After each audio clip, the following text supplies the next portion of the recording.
All right. Well, hello everyone, and today is Monday, a big day for our company, our guest today. Welcome to this very special live interview on on X, simulcast on Reddit for viewers there, and we also have rebroadcast on YouTube as well. So let me introduce myself. I'm Laptop Travel, 45-year veteran trader who spent decades navigating every kind of market you can imagine, going back even before the crash of 1987. These days, I run an investment newsletter and conduct deep dive research. And I work within the story trading Discord community as well as for Gatewatch as an analyst, where we focus on the real stories that actually move stocks, not just the noise. Please follow me on X here for great stocks, picks, and investing ideas. So, just a quick disclaimer before we dive in. Nothing said here today by me or our guests should be taken as an investment advice or recommendation to buy, sell, or hold any securities. This is for informational entertainment purposes only. Always do your own due diligence and consult with a qualified financial advisor. Past performance is no guarantee of future results. Markets can be volatile. We've seen that, and you can lose money. With that out of the way, welcome everyone to this live interview. I'm thrilled to introduce today's guest, Galiano Tiramani, CEO and co-founder of BOXABL, who starts today, listed and traded on the Nasdaq under ticker symbol BXBL. That's Box X-Ray Box Lima, and we're so happy that today is the first day to have you. Uh, Galiano brings relentless entrepreneurial drive and hands-on execution to one of the most disruptive forces in the housing markets today. As a co-founder, alongside his father Paulo, a prolific inventor and a mechanical engineer, Galliano has also guided Boxable from an ambitious folding home concept to a fully operational, high velocity manufacturing company with over 800 homes produced thus far, a 400,000 square foot factory complex in Las Vegas, strong retail investor backing from more than $235 million raised, and hundreds of thousands of customer inquiries. He continues to focus on ramping factory output, advanced patented folding technology, optimizing unit electronics, and leading the company as a newly public entity, which starts today. Boxable is a vertically, vertically integrated manufacturing powerhouse, which is redefining now how America builds homes. Its patented folded casita, which is an expanding phase two modular, uh, like a kit of parts platform, that's built on an assembly line, ships efficiently on standard trucks, and then unfolds on site just in hours with the delivery. And it delivers high quality, affordable living space at a fraction of traditional construction costs. This directly is attacking the crisis and the U.S. affordability of homes in America. Following the successful completion of its business combination with FG Merger, which happened last week, Boxable now trades on the NASDAQ, as I said, under ticker symbol BXBL, and has been valued at 3.5 billion with a B valuation. And it's positioned to scale its own production, expand market research, and capture a meaningful share of the multi-trillion dollar opportunity in factory built housing. We're so honored to have you here today, because we know that today is the first day of the new ticker launch, and yet you chose time to be with us today. So we're pumped to dive into your vision for Boxable, uh, and your recent debut on Nasdaq. Love to hear more about that and exactly what's ahead for solving America's crisis at scale. The stage is yours. Yeah, good to see you, buddy. Thank you so much for having me, and appreciate that amazing intro. Really covered a lot of stuff there. I'll just mention that if anybody's watching, please click on the link that goes to our investor relations website, and you can check out our all the disclaimers and all the disclosures, all the information on there, and get the full story. So yeah, like you said, my name is Galiano Tiramani, and my company is BOXABL. We are a Las Vegas-based manufacturer of houses. So we are building houses in a factory, and we think by doing that at scale, mass producing them on a level that's never been attempted or done before, that we can dramatically bring the cost down. So we look at housing like, why aren't we building these houses like we're building every other product on a factory, on an assembly line, where you get huge efficiencies, lower cost, faster speed, better quality products, when instead, we're building houses one at a time by hand on site using manual tools. It's slow, it's expensive, and the problems are, obvious for everyone. We have a 5 million housing unit shortage in the country. People are paying too much of their income on rent, and this is just a huge opportunity to take one of the largest industries, there is, like you said, it's $1 trillion. This building construction, most residential building construction, we think we can build with our system. So, we got started with the Casita product. So you can see that on our website. You can see the projects tab where it shows a bunch of different projects we've deployed around the country. We started out by building this little small house. It's about 360 square feet. So let's say a 20 by 20 room. It's a studio apartment. It's got kitchen, bedroom, bath, couch, bed, couch, and it's really, everything's done in the factory as much as we could possibly get done. So in the factory, we're finishing, and you see it behind me in the picture there, we're finishing electric, plumbing, flooring, windows, sheetrock, paint, like everything we can get done, we do it in the factory where it's efficient. So we started the company with that idea, and we really, have dialed it in. We spent years building that product, learning the ropes, getting through regulatory burdens, scaling up this factory. And now we're sitting on a big ass factory that is, like you said, 400,000 square feet. We think we can build thousands of units out of it. So quite a big operation. And we're now expanding into what we're calling our phase 2 product lineup. So that is all the other room modules in our system that can build most different building types. So we started with Casita, which is a small house. And now we're building larger sizes of rooms that connect together, that stack to create single family houses, apartments, everything else. And we've also changed the way we're building the materials we're using, manufacturing methods, and just learned so much. So, we've been cranking away on dialing in Casita for a few years, and now we're dumping all that into phase 2, which is a broader, larger market.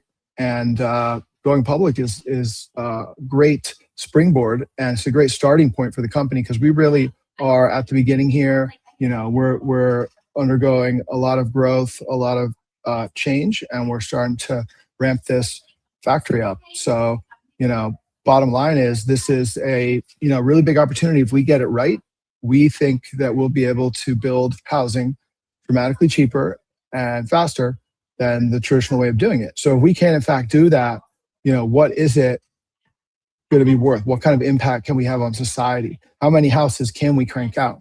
And the bottom line here is this is a scaled play. It has to be really big. It has to be billions of dollars. We have to do mass production or it doesn't work. That's the whole thesis here.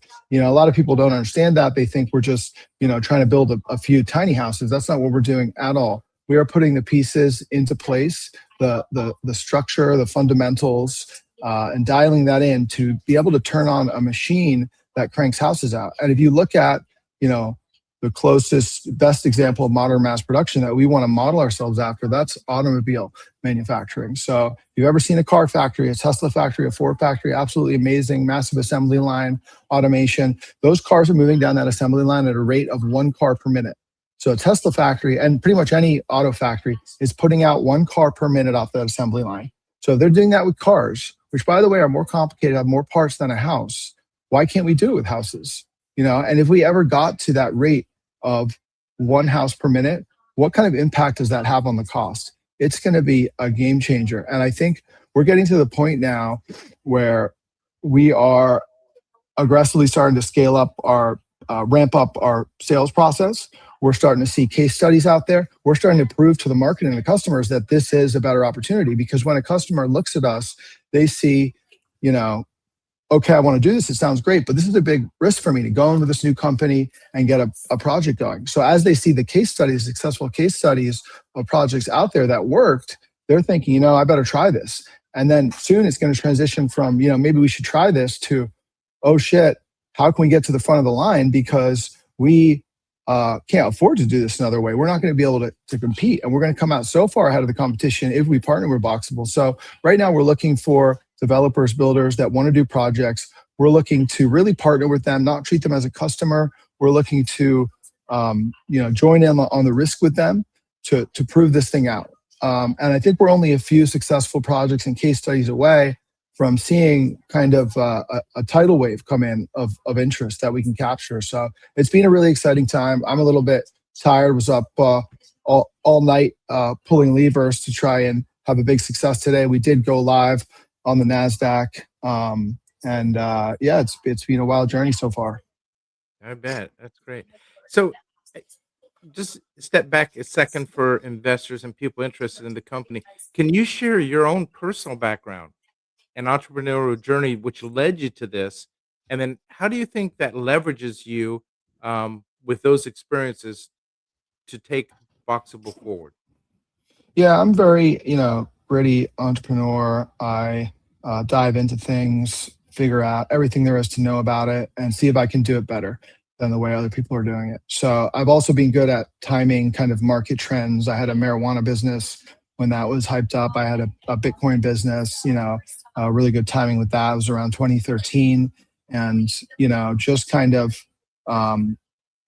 refined my skills over the years. And now, frankly, I'm an animal at it. The more you work, the more you practice. It's like a muscle. You get better, you get stronger. And I'm getting really good at this now. And so is the whole team. We have a lot of great people on our team. We've been,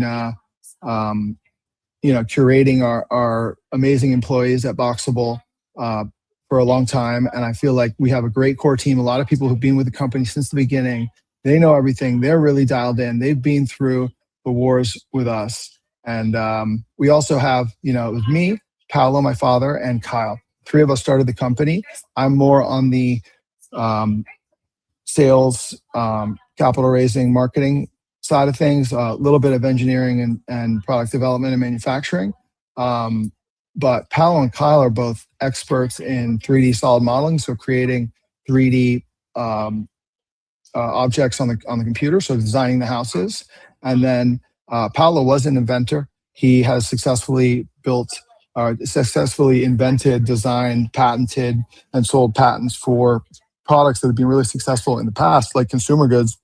And then Kyle actually came from a background of building construction. His family business growing up was building construction. So he, the three of us came together and got to work. And, we've been doing this since about 2017. We are really, really dialed in and really excited to see what's next. Yeah. So to follow that, how did Boxable originate? What's the story behind the first folding house? How did this even come about? Actually, the original invention came from Paolo. He's the inventor, and he built a house in Connecticut, 20 years ago. And he decided to build this house. Wasn't a builder, just went and tried it. Decided to build a house using modular construction, so traditional factory-built homes. And he went ahead and did that, built that house, had a big success with it. But he learned that there were so many issues with construction. He realized that even this attempt to fix it, which is traditional modular, is falling short. And you can tell it's falling short because traditional modular is only, site-built homes are 90% of the market. So 90% of the market is building out with a nail gun, climbing up a ladder in a manual way. And then the guys who are doing factory-built have failed to make it work and failed to gain market share. So he looked at it and said, what's the main issue here that's holding this back? And the first thing he came up with was shipping. If you can't ship the houses, then you really can't have a big factory. Because if you can't ship it far enough from the factory, you're not going to have a big enough market. And then you're going to have a small factory and you're not going to be able to take advantage of the factory. A small factory is just building inside versus a big factory with mass production is where you take advantage of assembly line principles and can really cut the cost down. Yeah, I can see the vision for expansion. Yeah, if you talk about shipping, um, I think right now you have, if I'm right, I think you have 6 states that have given you approval, which are modular approved states, and also some additional states that allow shipping if they don't have a modular system set up. Can you expand on that on where you are today and where you see yourself going as far as Yeah. shipping with the 50 states here? Yeah, certainly, we proved out the shipping solution works. Our first project was actually in Cuba. So we shipped 150 houses from Las Vegas to Florida, put them on a boat, and sent them to Cuba. And that really proved out that the concept worked and that project was feasible, even with all that distance. So that gives us the whole country as a possible market. And then as far as where we're selling, we have to go state by state and get the approvals. So regulations are another big issue with housing. It's certainly held us back. It's been the biggest problem with the company is that the regulations were hard, and we've gone through a lot, and now we're on the other side of it. Now we have state approvals. Just recently we've been starting to get these state approvals, and that's opening up big markets for us. So now we have California, now we have Texas, now we can sell to New York. So we're going with these big population states, getting the approval, and then opening up operations in those states to sell houses. Wow. Yeah. So can you walk us through? You mentioned the Casita home. Can you walk us through that flagship product? Maybe give us some ideas about the key specs, size, features, maybe price, what's included, and then talk a little bit about the whole process of construction, folding, and then actually bringing it to site. Yeah. So if you head over to our website, boxable.com, BOXABL, you can see there's two tabs on there. One is Casita and one is developers. So developer shows the catalog for our whole expanded product lineup. So that's everything beyond Casita. So we basically have three different box sizes that connect and stack together to create all these different configurations of homes, pretty much anything the market needs, but all in a way where we're mass producing a standardized product, but then getting a customized house on the back end. So we started out with, let's do the smallest room module. Let's say it's a 20 by 20 box in the system. Let's finish that as a studio apartment and target it towards accessory dwelling units. So accessory dwelling units are backyard houses, cottages that are becoming very popular in states like California, where they've passed laws. For example, California, you can put a backyard cottage in every house in the whole state. So that's a big growing market, and they're copying that in other places. It's basically, right now, the main product we're selling is the square box with a kitchen bathroom. And then we also will stick another box onto that or another box onto that to make it into a bigger house, a little bit of a bigger apartment. And we're targeting that backyard market. But we've done projects for, like I said, military housing. We've done workforce housing. We've done glamping communities. We've done other small little villages. We've done RV parks and the backyard houses. So that's what we're starting with. It's kind of a little small niche market. It's a growing market. It's a good place for us to learn the ropes. And now we're diving into the rest of it, which is really big. So of course, single family residential and apartment buildings. So we're excited. We just announced our first order for that new phase 2 product lineup, which is going to be in Texas. I think it's a 200 box order. And then we're looking to recruit other developers, builders to do larger projects with them.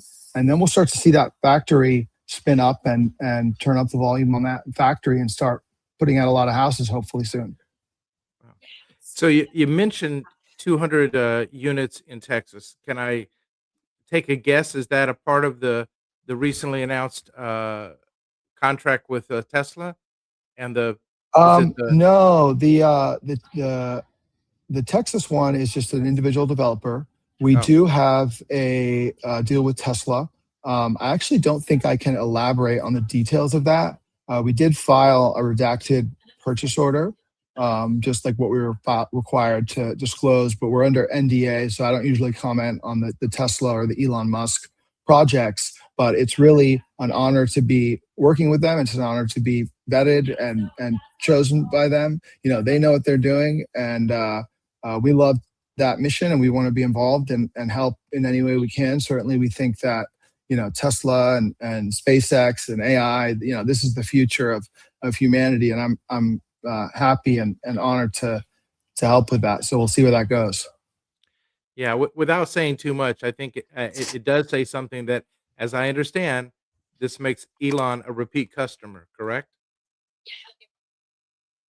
Like I said, I can't say anything. Okay. Sorry. All right. Okay. But you can ask. But Elon Musk did make a purchase and put one of your Yeah, that's units another in. thing I can disclose kind of what he said about it, which is that he did buy one of our units. It was our prototype unit. So I built kind of by hand the first three houses in a garage with Paolo and Kyle and a couple other guys.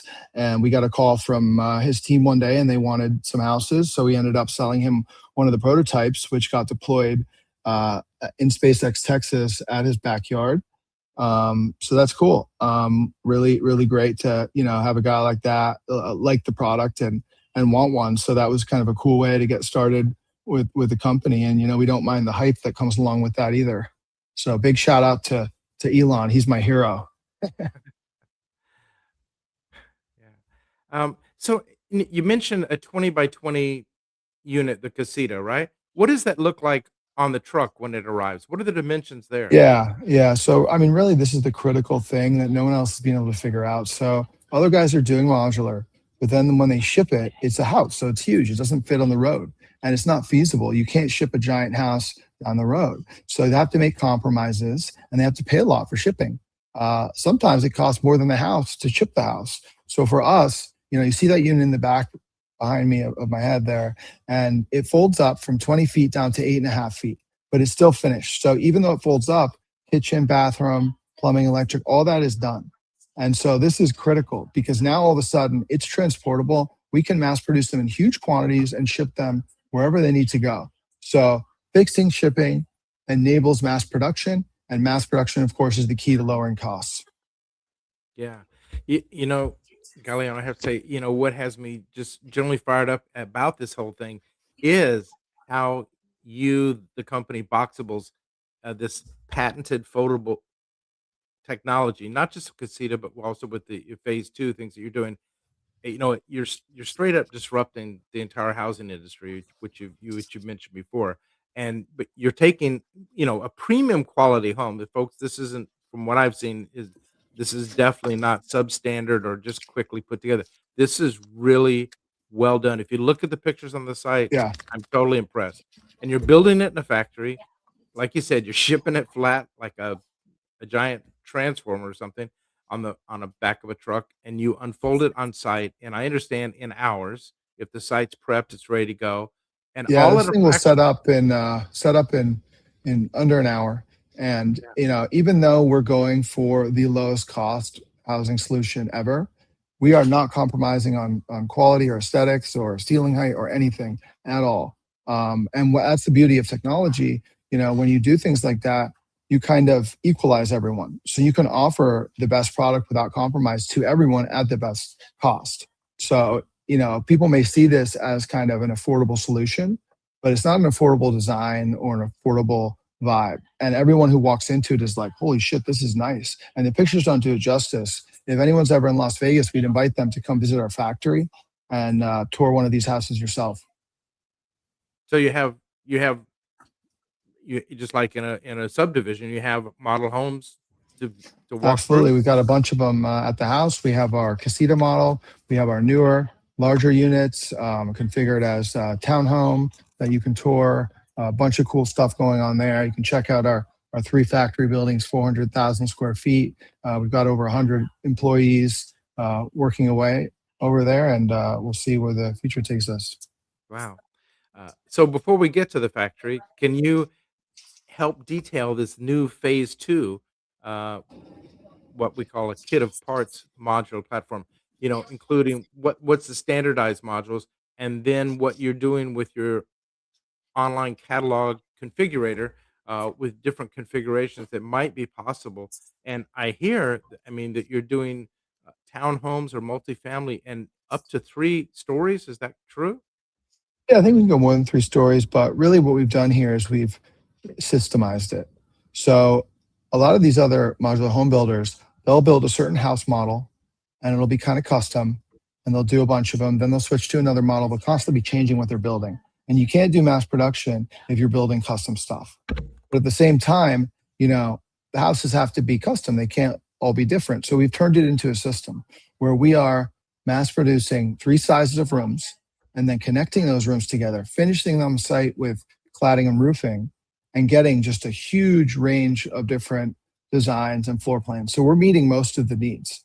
And at the end of the day, what are people looking for? They're looking for affordability. They're looking for a certain number of bedrooms. They're looking for a certain architectural style. So we can achieve all that with having standardized mass-produced product, and then configuring those boxes on site. And if you go to our website, boxabl.com/developers, or click the developers link, you'll see just a bunch of configurations we've made where we've taken these 3 boxes, arranged them all together, and we just have a huge range of different floor plans, different models. And we meet the needs of most of these real estate projects around the country, whether it's a big 1,000-unit apartment building or a 1,200 square foot standard single family house. When you talk about customization, because in a way you want the product in a way to feel a little bit customized.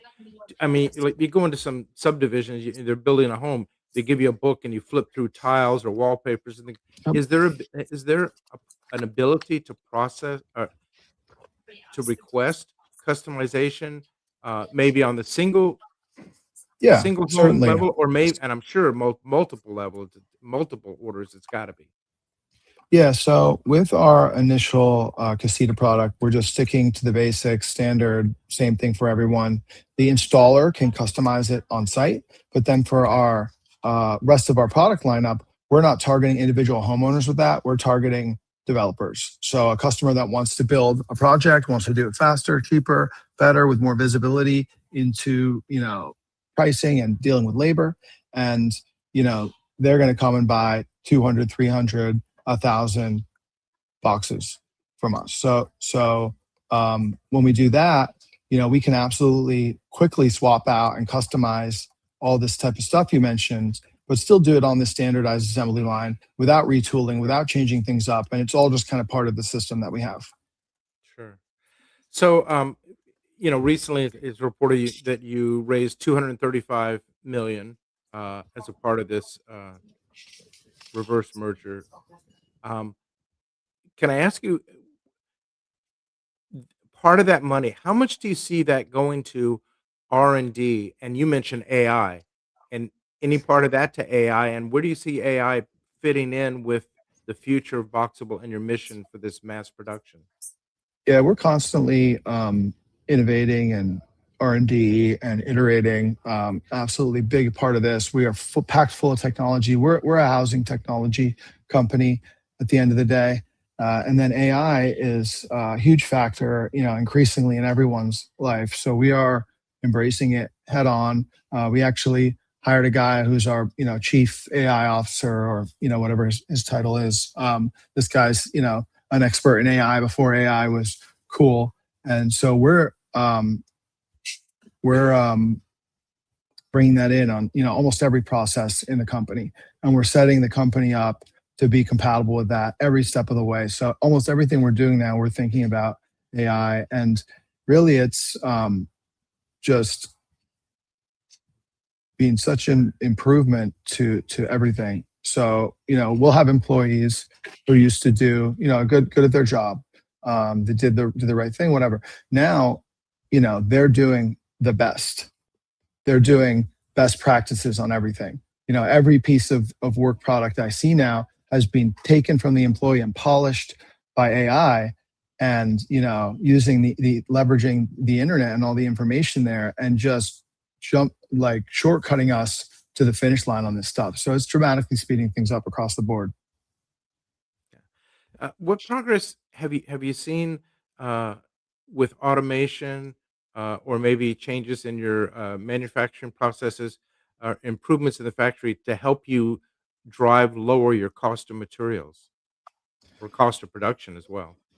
Yeah, when I think about automation, I kind of think of it as the last step. However, right out the gate, we do have a degree of off-the-shelf automation we use that you wouldn't see in site construction. So, in regular construction, they might be using a electric handsaw to cut wood.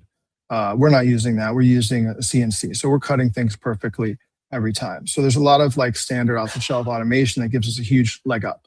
As far as implementing the hardcore custom automation that you would see in an automobile plant, that's great when we're ready for it. But I think before that, we are focused on assembly line and you get the bulk of the benefits in the factory from the principles of assembly line, having a really big assembly line where the tasks are very specialized and the product moves through those stations really quickly. So initially, I'm focused on ramping up production, getting this big assembly line, uh, dialing in the product so that we know, okay, this really works. We're not going to change it. And once we know we're not going to change it, then we'll implement that next level of automation. Yeah. So prospective investors and shareholders would be quite interested in what you're doing to reduce your costs and, of course, bring in bottom line profits. How have you seen how have you seen developments in the factory help reduce those costs, and what do you see for the next level for your company? Yeah, I mean, there's a lot of angles that we're attacking on reducing costs. It's anything from bringing a process or a part into our factory and kind of vertically integrating it. So instead of buying cabinets from somewhere else, we build it ourselves.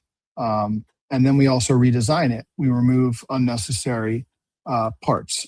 We do all kind of different things to bring down the cost, whether it's having a more efficient supply chain, changing the design, changing the factory layout. And that's something you can just kind of, you set everything up once and then you start refining and refining and refining. And we've seen that trajectory of our costs come down and down when we look at our manufacturing over the years. Yeah. How do you ensure that you're getting consistent quality? Because there's still, I mean, of course, it's assembly line, but it's still a lot of manual tasks that are in process of that. How do you ensure consistent quality um, and durability across all these factory built units? What's the end? Well, the You know, cool thing about that is like, look at what we're comparing ourselves to, which is site construction. So on site construction, the quality is extremely poor. And the way it's built is designed, engineered to be able to cover that up effectively. So, you know, you're out in the field, it's raining on you, it's snowing on you. You got guys doing stuff wrong all the time. You're slapping mud and caulking on stuff. You're cutting pieces of wood, you're shimming it out, like just all kind of crazy stuff. So when you compare that to us, we're cutting things on a CNC. Like I said, we have a millimeter tolerance. We're also building with repeatability. So we're not doing kind of a one-off custom prototype every time. The site builders are doing a lot of custom stuff where they're doing it for the first time. Well, we're doing it. We're doing it hundreds of times the same way. So we get really, really good at it. We dial it in. Our employees get really good at it. We get a huge amount of um, you know quality as a result of that. okay. Uh, a question from someone was submitted was that what other product innovations or variants are in development or recently launched? For example, Baby Box, which I'm not familiar with, RV code options, and larger suites or specialized applications. Yeah, certainly. As we move forward, we've tried to find market niches where our advantages offer a solution. So for one of those is the baby box. So we realized that a lot of people just didn't even want to deal with all the complexities of building like a finished, permitted, legal house building, like an official house. Yeah. They just wanted something just cool to drop in and move in tomorrow. So we realized by building, an RV, so a small house on wheels, it becomes a vehicle and not a house. And that allowed us to totally avoid building department, building permit, everything that was slowing down the projects with these RV models. It's not there anymore. Once we come out with this RV model, which is already almost ready to go, it's on our website. People can just buy that online. We ship it to them. They plug this thing in with an extension cord and a hose, and boom, they have a little house. Super easy to set up, super compact, super affordable. So that was just kind of a cool product that we dove into. And it's not a major, it's not a big market for that, but it's pretty big. It could take up our whole factory output, if we wanted to. So that one, we'll get that up and going, and we'll find a nice market for it. And that stays on wheels after delivered? So that specific product, the Baby Box, which is an even smaller house than the Casita, comes on wheels. And then one of the versions of it actually, I believe the way it works is it has like some suspension, and so it lowers down. So you drive it over some blocks, it lowers down, and the wheels kind of come off the ground, and it just sits there. And you could even bolt it down or whatever, and the wheels are hidden away. You don't see them, you know. Yeah. So you kind of get this thing. It's a mix of like a shed, an RV, a house. It gets the best of all worlds, and it gives people a solution for a huge range of different issues where they just need a quick little shelter. Yeah, and this RV, so the baby box and the RV is the same. Is that correct? Just The two Baby different Box names. is a house that is an RV. You know, so Okay, a recreational vehicle. It's classified as that because it's not a house; it's a vehicle. So and it's a that will different set come of and rules. that will come with like a bathroom. Yeah. So that Wow. one is all ready to go. It has the bathroom. It has a little kitchen. We're planning to sell it very affordable price, and yeah, it's all set.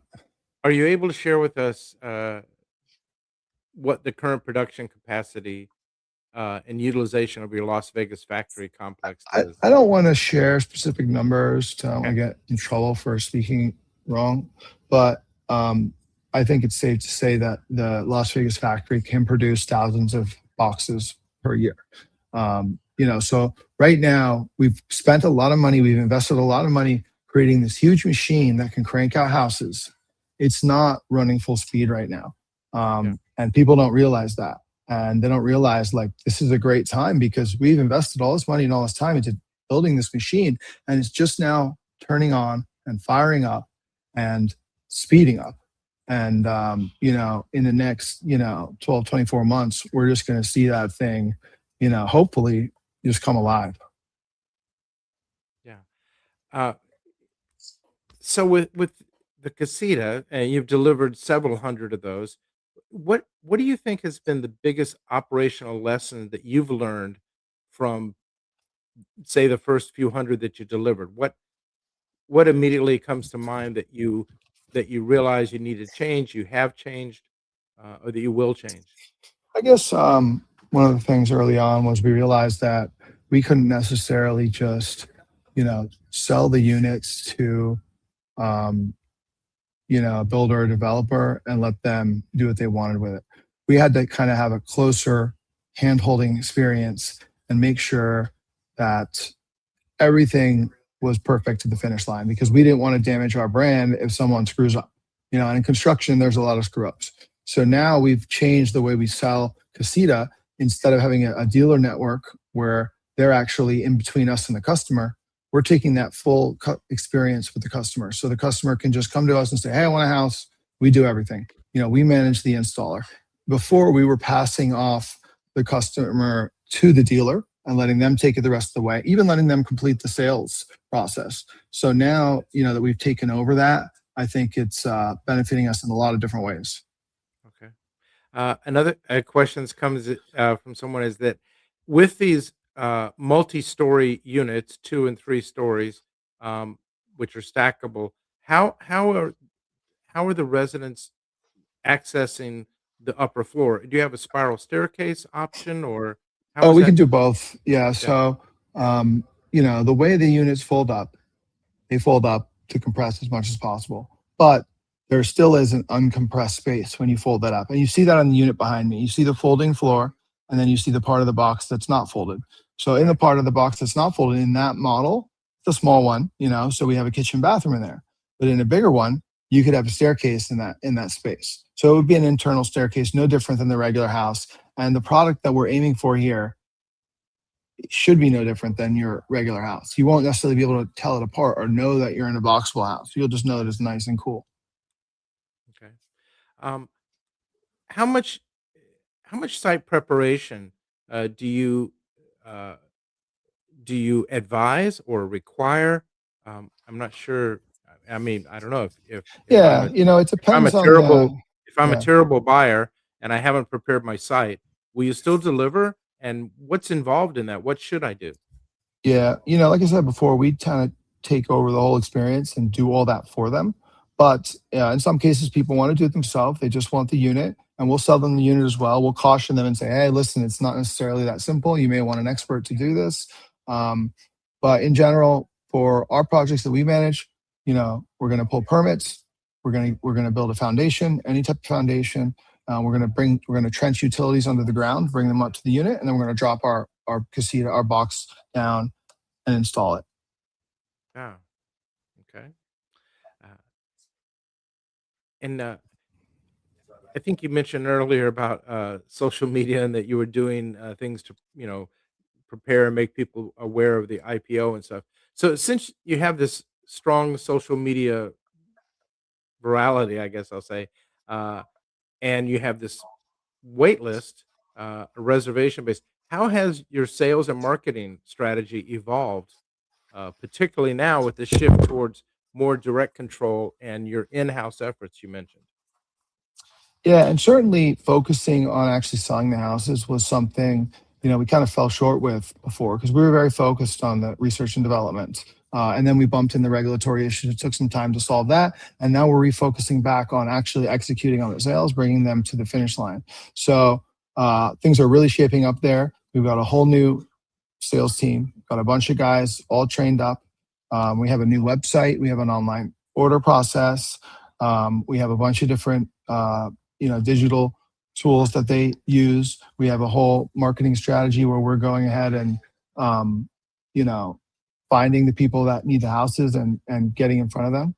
So all of that is coming together really nicely. We're seeing it ramp up. We're seeing it accelerate, and it's really been exciting. Okay.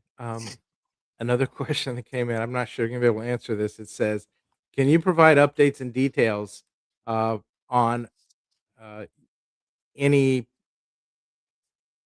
progress or contract with Shelton Development or Horizons Getaway?" I guess Horizons I think is it. so. Horizons, I think you can go to their website and see the projects, but I can't really comment on anything that's not already public information about like progress of customer projects.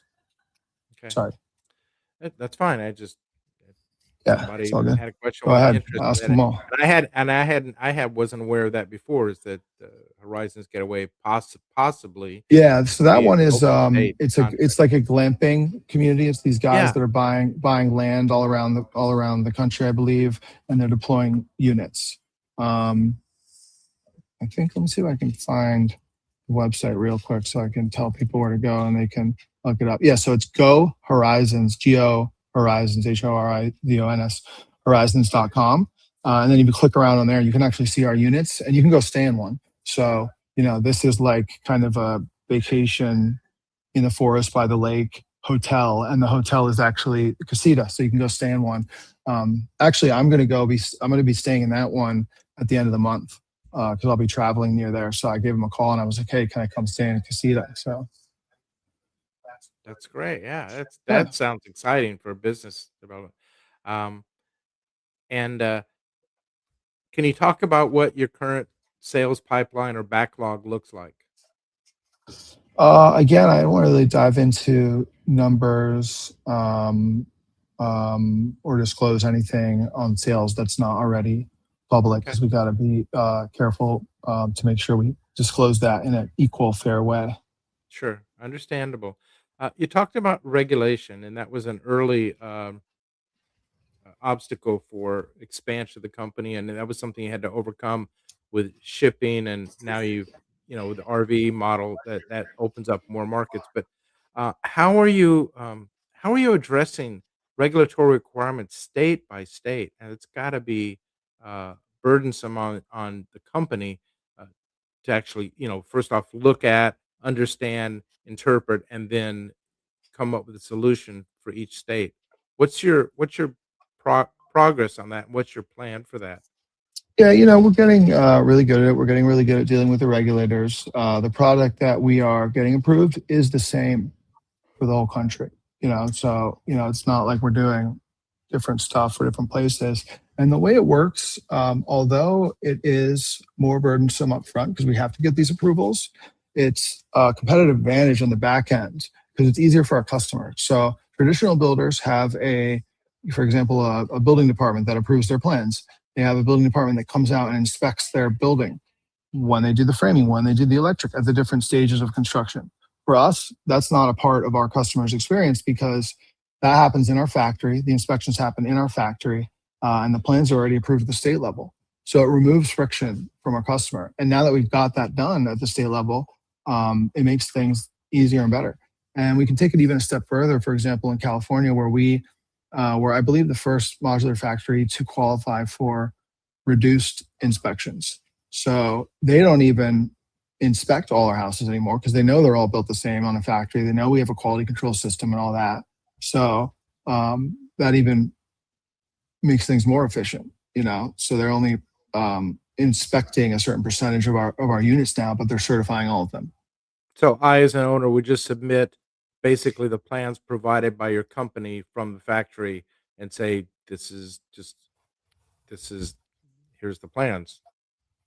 Yeah, and you know, we'll do it for you. But if they want to do that, then they're Okay. going to go with the plans to the building department, and the building department's going to say, "Oh, look, this is already signed off on by the state. Easier process." Okay. Uh, Another question about expansion. Are you able to talk about the Keratida distribution agreement, which, if it's true, might expand to the UK and Ireland? I don't have too much info on that. We'll see how it plays out, but certainly we think our solution works everywhere because we think the same principles and the same problems apply. You know, we're building houses, you know, manually on site everywhere in the world, and we think that it's better to build in a factory everywhere in the world, just like every other product is done like that. I mean, what was the biggest like leap forward in human evolution recently? Is the Industrial Revolution. It was going from, you know, skilled craftsmen building things to all of a sudden the factories are cranking them out by the thousands, and that shifted the whole, you know, economics of the world. So pretty cool that we still have this one product category that happens to be absolutely massive, trillions of dollars, and it hasn't made that shift yet. And hopefully BOXABL can be the one to make that shift with it. Okay. Yeah, and obviously Europe does have a huge problem with housing and, of course, costs and things. So certainly appreciate that concept applying there. Yeah. Um, so now, as a newly public Nasdaq company, what are your key financial priorities? Oh, I think I should be careful with this question too, but give me a sec. So I guess, you know, we are focused on ramping up and funding the ramp up of the phase two construction, which is that expanded product lineup. As we go into these, you know, this first order we have for that product lineup, and the more that we hope we'll get, you know, we've got to gear that up and ramp it up and pay for it and get through the kind of the ramp up phase on a new product line and get to where it's humming. Okay.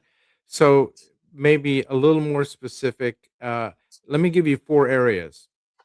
Accelerating your manufacturing scale, which you've talked in depth about. Uh, Increasing your sales and marketing programs. Yeah. Dealing with regulatory Yep. issues. And then R&D. Can you kind of Got it. prioritize those one Super through important. four? Certainly, right now, number one is sell because Okay. you know, that's where we've kind of held back a little bit in favor of continuing development, but we're ready now and we're actively ramping that up. So, you know, that's the first thing. I think the regulatory is kind of like a maintenance thing. You know, it's kind of done now in a lot of cases. We'll expand the market by going to other places, but it's not a big deal because we already have, you know, a very large market we can sell into. But we'll continue to maintain that regulatory and yeah, keep dialing things in. Okay. Um, and then when you look at your homes and your plans to expand nationally, how do you see weather zones affecting the design of your homes and the market? Well, we want to create one product that is a fit for the whole United States because we don't want to be mass producing different models. You know, you don't have a a northern climate pickup truck and a southern climate pickup truck with different insulation in it. Guess what? You can just make one that works everywhere, and that's what we've done. And how we've done that is we've just built it to the strictest of all the standards. So whether it's wind, earthquake, insulation, our houses are built to the higher standard, and they're stronger and better and more energy efficient. And that way we can sell them into large geographic area. Sure. What about heating and cooling for the homes? Uh, there's you have to hire a contractor to do something externally for the home to hook up. All good, all set up, done in the factory, Wow. all done before the unit arrives, and we do the mini split systems. Okay. Yeah.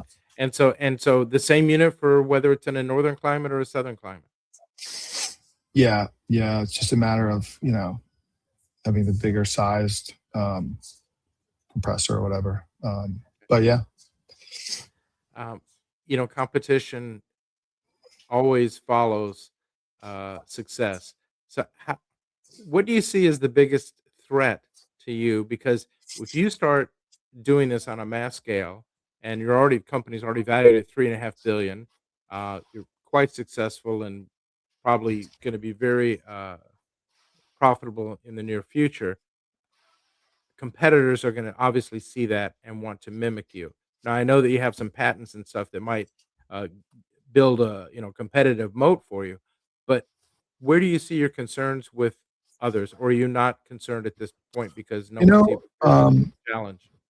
yeah, I'm not right now because really the biggest builders are the site builders, but those Sure. should be our customers. We're offering them a better way. And then the other guys doing modular, I think, are helping us because there's a certain amount of breaking into this industry that needs to be done. Even the regulatory thing, like we've got to make people comfortable with factory built housing. So the more other factories trying to spread the word on that, we think it helps us. We think it opens up the market, opens up the people accepting this type of product. And frankly, the demand for housing is so great. We can't make enough right now. So there's plenty of demand to go around. Okay. And talk about that demand. Uh, how do you see the broader housing market dynamics, like we mentioned, the affordability crisis, interest rates, gosh, the price of oil going up, and everything at the consumer level, labor shortages, even construction inflation costs. You see that as creating tailwinds for your company, correct? Yeah, I mean, look at it. The timing is great for something like this. Everything you just mentioned and more are all reasons why the solution we have is needed. And hopefully that continues to put pressure on things and helps us to succeed and see more opportunities and see more markets demanding our product. Okay. Um, how how do you see the transition now to becoming a public company? Uh, Which how do you see that influencing your operations, your governance, reporting, or capital access?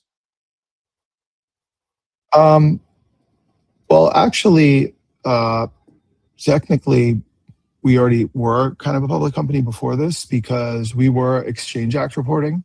So because we had so many investors, we had to do the full SEC reporting. Um, so it's not really adding too much burden onto us from that front. The difference was before we weren't trading, and now we're trading on the Nasdaq. But we still had audited financials. We were still reporting. We've been doing that for years. So obviously that's like very intimidating for someone who hasn't done it before. But we've been in that world for a while now. Okay. So I have to ask you about this. I'm really interested in your answer. But you recently highlighted like a conceptual AI design video about lunar or off-world housing ideas, right? Like Rego bricks, radiation shielding, and Yeah. then UFO, unidentified. So, so was this? Uh, a hint at some active discussions or prototypes, potential No, no, partnerships? no, no, No? nothing like that. Just excitement. We did it for fun, but it is real. So Yeah. of course, Paolo, like I said, he's an inventor and he's always inventing things, and patenting them. His business historically was inventing stuff and licensing out the intellectual property.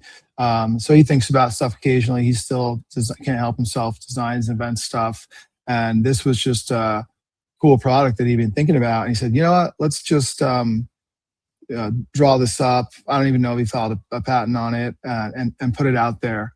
Um, and, basically, the brick one was a cool way to create really fast structures on Mars where all you have there is kind of dirt, Yeah. so then you take these nesting plastic kind of cubes, and you stack them up and you fill them with dirt, and it compresses down, to be able to fit onto a rocket, and then the dirt's already there, so you don't have to bring the dirt with you, and then all of a sudden you've got like a foot of dirt between you and the lunar radiation. So it was just a fun project. The timing was good with SpaceX. So we just Well, threw it out there well, for some fun. thought went into that, obviously. Oh no, Well, huge amount of thought, huge amount of design. Those are legit, real things. Whether it's appropriate for us to do or needed right now, maybe another issue. But yeah, just a cool little invention. One of many inventions that Paolo has and that BOXABL has, and solutions, because we're trying to do things a lot differently. wow. And what now as the CEO, what excites you most about the next chapter now that you've turned this corner, now that you're public on NASDAQ? And what would you like investors and customers to understand about the company's trajectory? I'm just really excited to see how things unfold. I mean, it's been a wild journey. We've always kind of gone bigger than we expected to, or than we planned to, or than maybe we should have. But I think people should really kind of dive into this, check out our YouTube videos online, and realize that what we're doing here is more than just building kind of tiny houses. We're setting up the blueprints and implementing a massive amount of technology for a very impactful solution in a very big market and a very big opportunity. By its nature, what we're doing has to be big, uh, in order to succeed. Yeah. You mentioned tiny house, and I have to ask if do you consider yourself a part of, like, I think of this Netflix series, right? And Tiny House Nation. Do you consider yourself a part of that? It's a little different as far as like what the product is, but I'm sure those guys would love it. I'm sure we can make a show out of it. Yeah. And Yeah, it's just a tiny house that we started with. Yeah. And those guys, they are doing them piece by piece, manually on site and all Oh that. yeah, Kind for of sure. definitely different, but yeah. So we're just almost out of time for today's interview. I really want to thank you again for taking on this historic day, um, Thank you. taking the time to speak with us. And I want to give you an opportunity for a few final words from you before we wrap up. So I'll just open the floor to you. Is there anything you'd like to share with our viewers and I listeners? Yeah, I would tell people, please, go for a deep dive, on YouTube. Look at what we've done, where we came from, what we were doing a few years ago. Browse the website, look at the projects, and if you're ever in Las Vegas, please come for a full tour. Wow, definitely. Well, thank you, Galiano, for taking time to join us today Thanks for and having me, buddy. providing such a clear and insightful overview of Boxable's progress, your technology leadership, and your path forward as you go into this rapidly evolving, like, new frontier that you've set up. I appreciate all the detailed updates, and I respect the things that you can't talk about, which our investors and shareholders' perspective would understand. Um, and also with your recent design wins and improving balance sheet. Uh, so this is not an endorsement to buy or sell any security. You have to do your own research and check out their website. There's a lot of information on BOXABLE's website. It's pretty impressive, uh, pretty impressive, by the way. Um, and it's clearly there's a lot of expertise in your company, and you keep innovating. The video just amused me, but to find out there's facts behind that, that's pretty cool. Um, and we look forward to staying in touch. Really, remember I talked to you in early June. Really looking forward to this, and now this day has come, and we look forward to following your upcoming catalyst and having you back on the show again soon. And best of luck to you and the entire BOXABL team. Thank you so much. Thanks, buddy. Have a good day.